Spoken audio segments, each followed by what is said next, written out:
If you're an artist who struggles with color, then you need to know about these two books, Color and Light by James Gurney and The Oil Painter's Color Handbook by Todd M.Casey. I own a lot of art books, but these are the two I recommend the most for color mixing. However, they take very different approaches, so in this video, I'm going to compare them side by side, show you a quick demo, and help you decide which one is right for you. If we haven't met before, my name is Marianne. I'm a professional artist and educator, and I teach painting on my channel. I'm also a bit of a bibliophile, which means that I love books, and what I'm about to share with you are two of my favorites.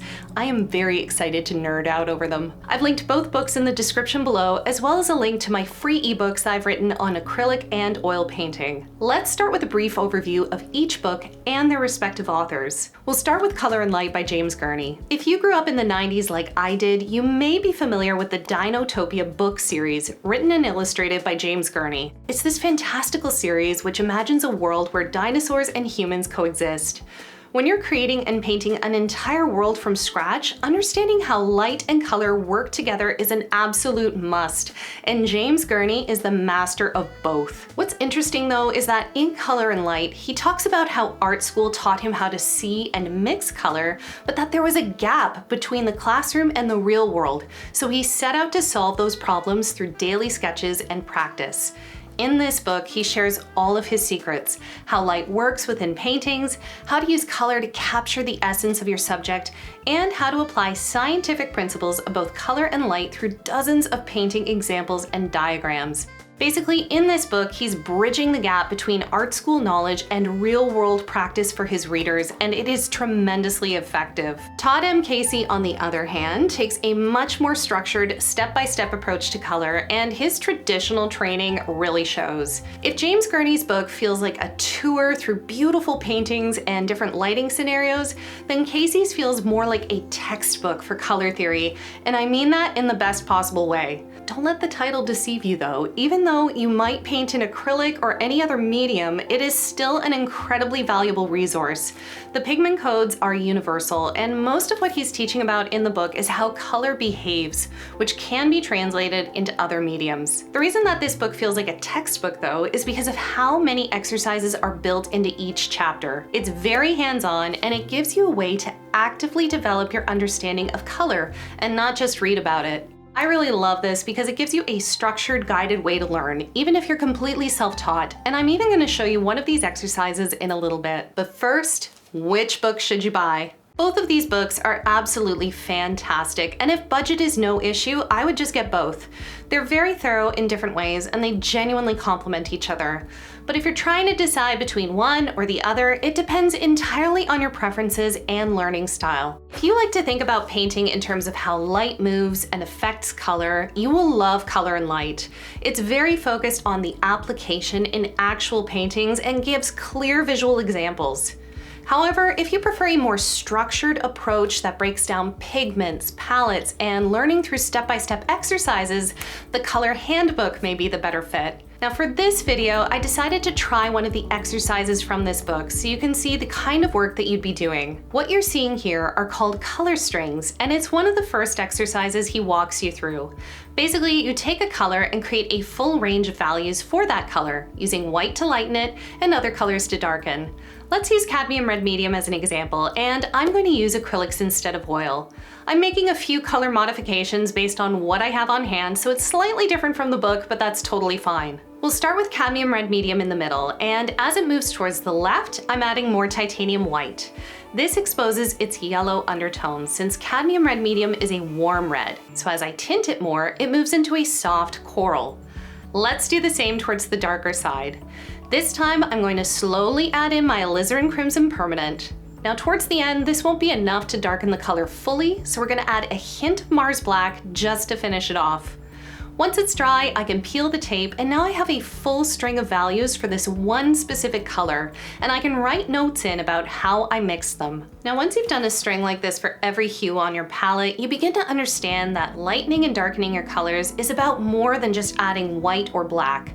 Sometimes it involves adding a color you didn't expect, and doing these exercises really cements that concept. Speaking of color mixing exercises, if you're looking for more support, I have a whole course on color mixing for acrylic painters linked in the description below. We'll work through 26 pages of step-by-step exercises together, and I take a very structured approach. So you'll be taking notes, making charts, and diving deep into color theory. It's thorough, it's fun, and it will genuinely change the way you see color. You can learn more in the description below. Going back to our books, let's look at each one of these in more detail because there's a lot more inside worth knowing about. Color and Light is split into 12 chapters, but don't let that intimidate you. It's written in a very beginner-friendly way, so it never feels overwhelming. The chapters cover everything from sources of light and elements of color to atmospheric effects and visual perception. What's really amazing about each chapter is the sheer number of examples provided, so you can see exactly how these concepts work, both in theory and practice.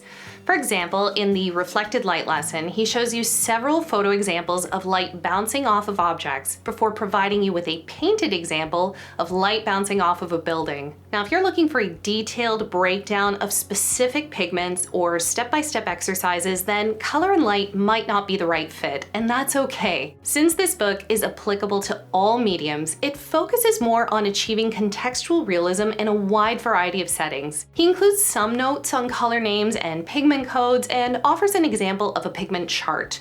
But mostly, this book looks at how colors behave within a painting, rather than the individual traits of specific pigments. However, I need to be very clear, I genuinely don't see that as a weakness, just something to be aware of. The nice thing is that you also don't have to read this book in order from start to finish, and you can jump to wherever you need help with or have an interest in. If you're looking for actionable tips to help you paint sunsets, nightscapes, foliage, and gradations, all while mastering techniques like color gamuts and color schemes, then this book is going to blow your mind. It's also just a really fun read since a lot of the paintings involve dinosaurs. As for the color handbook, this is where we really get into the weeds of specific colors. One of my favorite chapters is in chapter 3, where he does a deep dive of every single common pigment. What I personally appreciated about this, since I paint in both acrylic and oil, was the inclusion of dry time. One of the complicating factors of oil paint is the dry time. With acrylic, it's dry in minutes, but with oil, it could be overnight or weeks, depending on the color. For example, he notes that cobalt blue is very fast, but ultramarine blue is much slower. Just knowing this information makes a huge difference in how you structure and layer your painting. Now, I mentioned earlier that this book feels like a textbook, and it really is. It's best completed by going through it from start to finish so you can keep building on your previous concepts. Just like the string exercise that we did earlier, there are tons of little exercises and activities that you're meant to do as you go through the book. But even if that seems too overwhelming and you don't want to do any of it, this is still worth getting as a reference. Now, this is not quite the same easy read as Color and Light. This book takes focus and effort, and some of the concepts take some time to absorb. But Casey does an outstanding job of explaining everything, and if you're willing to take notes as you read through the book, you'll figure things out quickly. And that right there is really the main difference for me. The Color Handbook is perfect for artists who want that art school learning style, while Color and Light focuses on the application into paintings. Now, if you have any questions about either book, drop me a comment below, and if you enjoy color mixing or just get really frustrated by it, you should definitely check out my top 5 color mixing mistakes and how to fix them, as well as my other acrylic and oil painting tutorials. Don't forget to grab your free ebooks below, and happy painting!